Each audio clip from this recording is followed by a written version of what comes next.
Good afternoon po. Magandang hapon. Buenas tardes.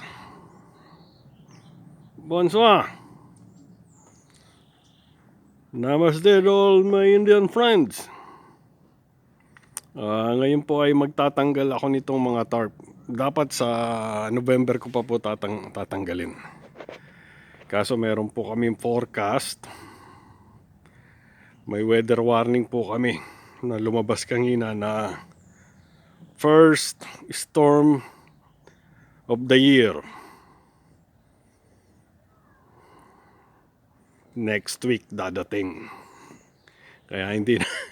Sabi po ng asawa ko, wag mo nang intayin ng November, tanggalin mo na yung mga yan at baka hindi na umabot ng November pag hindi mo pa tinanggal. Kaya baka unahin ko po tong nasa garden, yung nando doon. Yun. Tapos susunod ko na po tong nasa bintana at kung ano po magawa ko ngayong maghapon. At baka ihataw sa bintana namin sa window mabasag pa kung malakas ang hangin. At susunod ko naman po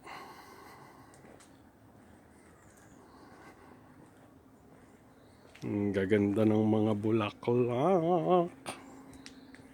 Malamig-lamig na po ang weather maganda-ganda na po. Kaya ang mga bulaklak ay naggagandahan.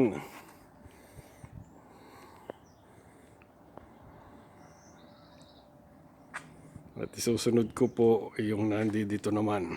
Yung pong nasa harapan hindi ko tinatanggal yun at nakasecure naman po yun Yung pong lang pong nasa may papasok ang tinatanggal ko.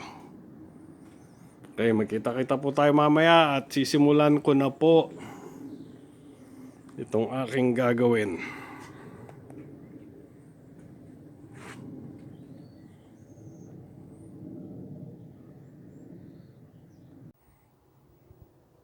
Natanggal ko na po yung dalawang nakahabing doon sa window namin.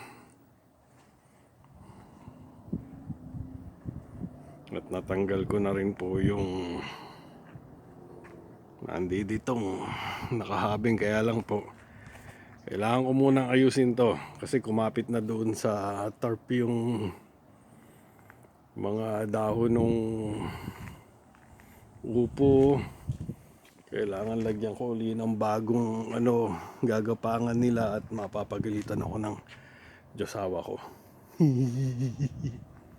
Magtatanggal pa muna ako ng mga ginamit kong tali at ito po ang gagamitin kong bagging ng bago ako po simulan naman yung banda roon. Hindi na naman po masyado mainit maganda-ganda na po weather, kaya pwede na silang walang takip.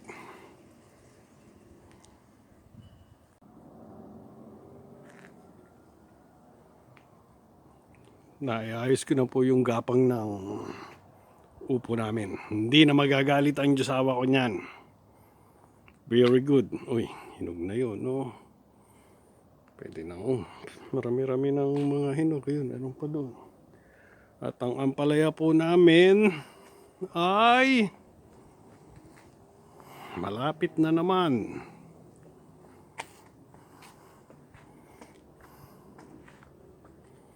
Ayan po. Ayun, meron pa doon sa baba. Meron pa din Meron pa doon. May mga lalaki pa doon.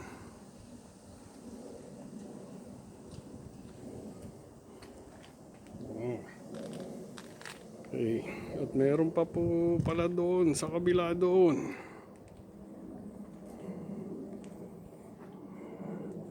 Ayos na, maganda na ang kapit ng Uy, wag kang babagsak. Titiklupin ko na po to. At sisimulan ko naman po itong lugar na to. And pagkatapos po nito ngayong maghapon, tsaka ako po isusunod yun next week, yung nando doon. Tsaka yung nasa harapan.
Tapos na po, clear na po, nakapagligpit na rin po. Baka sa Sunday ko po aalisin naman yung mga nando na tarp. Tsaka yung nasa harapan. At pag-iisipan ko po kung saan ko po ito ilalagay. Yung apartment kong ginawa. Okay, maraming salamat po pagsama ninyo sa akin ngayong maghapon na to. Maghapon, isang araw kaya pala pagod ako. Ingatan po nating mabuti ang ating mga sarili. Ingatan po natin ang bawat isa at huwag makakalimot magpasalamat sa mga biyayang natatanggap. At mabuhay.